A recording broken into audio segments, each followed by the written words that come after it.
Guys, tingnan niyo po ito, oh. So, dali-dali siya. Akala niya, natakpan niya yung, ano niya, yung pagkain niya, dumating yung asawa niya. Di niya alam na yung pagkain niya, kinain na ni Mrs. Tapos ngayon, guys, yung natakpan niya ay wala ng laman. So, ayan, oh. Ano daw niya? Hindi ayaw niya pabuksan, mamaya na daw. Oh, let's see. So, ayan, kain ng kain si Mrs.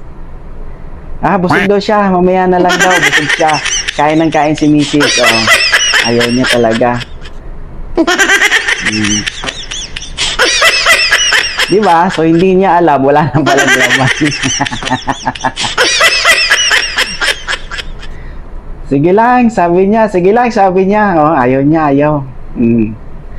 So, hindi niya alam, guys. Yung kinakain niya, yun pala yung pagkain niya. Oh, diba?